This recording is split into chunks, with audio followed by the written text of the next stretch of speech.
Good morning mga abay. It's a Sunday mga abay. So ang time natin is 7:30 ng umaga. Diyan sa Pilipinas 9:30 linggo ng gabi. Dito naman sa amin 7:30 AM ng umaga. Sinabi pang AM na ngayon umaga. Pero mga abay, kamusta yung kahapon? Sana'y naibigan niyo yung sinigang na bangus. So ngayon maaga sa Sunday. Aking boss yung nag-charge ako. Hindi ako pwede mag-charge pag Sunday. Merkulis na ako nag-charge. Kami pala. So magluluto muna ako. Yung ating vlog for the day. For today. And tea muna. Tea muna tayo mga abay. Ang gamit ko nga pala tea, yung honey ginger tea. Tapos nag-add pa rin ako ng honey. Ang sarap. So mga abay, tayo mag-morning word of the day.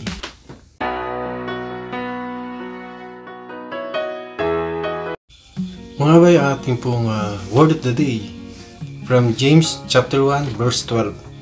Mapalad ang taong nananatiling tapat sa kabila ng mga pagsubok, sapagkat matapos siyang subukin, tatanggap siya ng gantimpala ng buhay na ipinangako ng Panginoon sa mga umiibig sa Kanya. Yan po from James chapter 1 verse 12. So mga bay, magluto tayo ng breakfast, yung typical na breakfast lang na ginagawa natin sa Pilipinas. Okay, see you there. Welcome back again mga abay. Magluto tayo ng breakfast. Fried rice lang. Ham. Yung mga typical lang. Hindi natin lalagyan. Marami kung ano-ano. Basta asin, paminta. Ayan, may painit na ako. Let's go. Pero unahin muna natin yung egg. Yung isa pang egg natin, yung bang typical na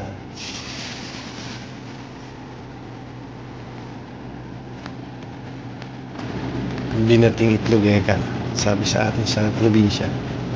Yan naman yung pambansang pagluluto sa egg sa atin eh. Tanda ko dati nung high school ako, binating itlog lang at saka sinangag, ayos na yan, pwede natin i-flip.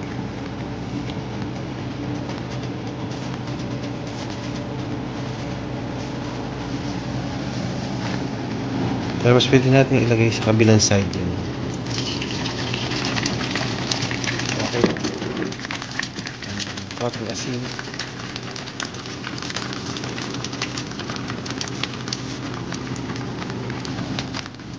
And then yung isang itlog po natin ay hindi sabihin natin. Tawag ko dito ay well done. Well done po. Yung pang pinapuputok po itong egg yolk.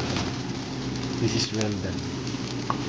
Marami pang pagklase ng luto ng itlog. Meron pong over easy, over medium, well done. So ito po ang well done. Hindi po siya binatik. Kailangan po maluto yung kanya yolk para po ma-well done siya.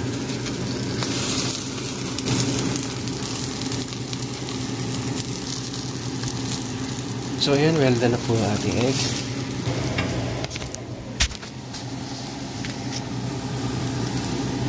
Ilagay ko na po yung bawang. Typical na pagluluto lang po yung bawang, asin, paminta. Yun po yung mga ginagawa natin o kinakain natin nung tayo nag-aaral pa nung high school o elementary.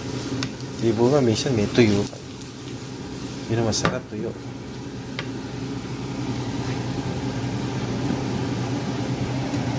Ayan, sunod na po natin yung rice. Ayan, ganyan lang po. Tama-tama, medyo nasunog na yan. Sunog na yung bawang. Hindi naman sunog, medyo nag-brown na po.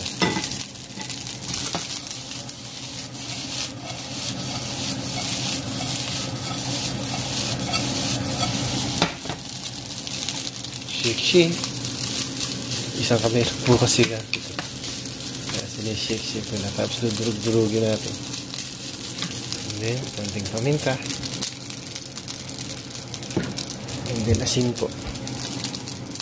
Mga tipikal na, tipikal na, ano lang to yung tipikal na sinangag. Yung mga ginagawa natin, kinakain natin ng araw. Ayoko na ng maraming mga nakalagay, nakasawa. Yun na talagang tipikal na.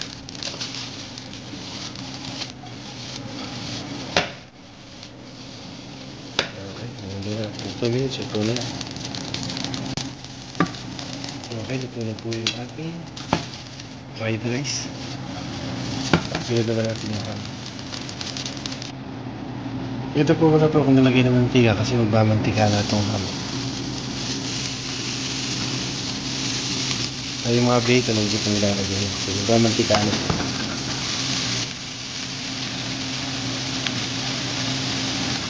Hindi ko po nilagyan ng mantika siya kasi magbamantika na. Paano na. Yung mga bacon, hindi ko nilalagay kasi yung bacon, isa pong malakas mag-produce siya ng oil habang niluluto. So, ito pa rin na yung ating ham. So, kaya niyo po, hindi ako gumamit ng oil na. Ganyan po kasi yung mga non-stick na pan. Pwede niyo siyang hindi gamitan ng oil kasi nagpo-produce na rin siya ng oil. Yung niluluto natin spam pala po yung gamit natin. Sa Pilipinas, maling yan. But late ko na po. So, ito na po ang ating breakfast. Meron po tayong ham, spam. Meron po tayong well done na egg. Yung binating itlog na torta eka. And then, sinangag ng Tagalog or Filipino fried rice. Ito tayong coffee. And then, apple. So, thank you po. Kain po tayo ng breakfast.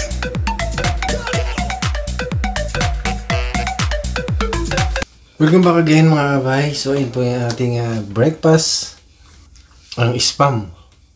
Saka po yung ating egg.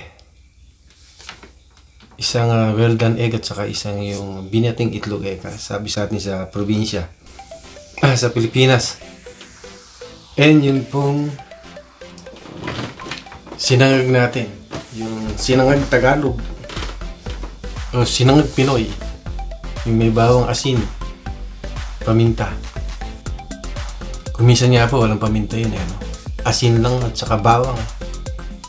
Minsan toyo lang eh. Tandaan ko nung bata ako.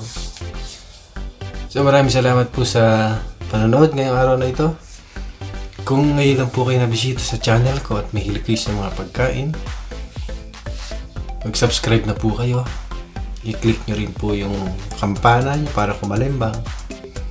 And mag-like at mag-comment na rin po kayo kung ano yung mga gusto nyo. Pwede nating lutuin. Ayun po, maraming salamat po doon po sa mga naging bago kong subscriber. Thank you po sa inyo lahat. And mag-Bible verse daily na po tayo.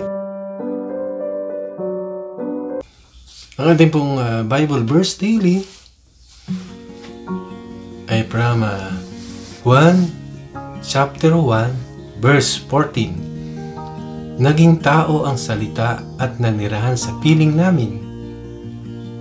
Nakita namin ang kaluwalhatiang tunay na kanya bilang kaisa-isang anak ng Ama. Siya ay puspos ng kagandahang loob at ng katotohanan. Yan po ang ating Bible verse daily. Susunod na po yung shout out.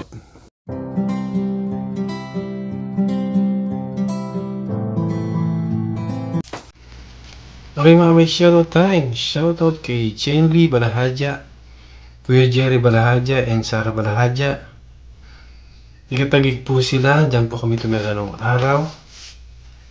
And AJTG Vlog. Tiga Cebu po siya. Supportahan din po natin siya. And then dun po sa pinsan kong kay Tom's TV. Supportahan po natin siya, si Tongs TV. Pinsan ko po siya. Tiga Gapan City po.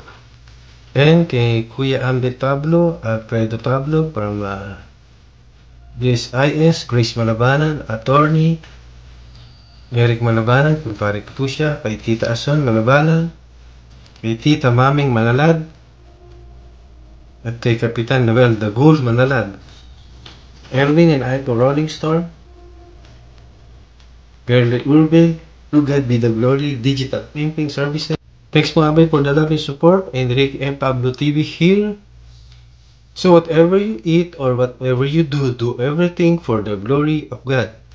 Sa hamon ng buhay, problema, pinagdadaanan, mga di pagkakaunawaan, sigalot at takot, tumawag po tayo sa Panginoon at kanya po tayong bearing. Sabi nga po, there's a rainbow always after the rain. See you on my next vlog. Thanks for watching!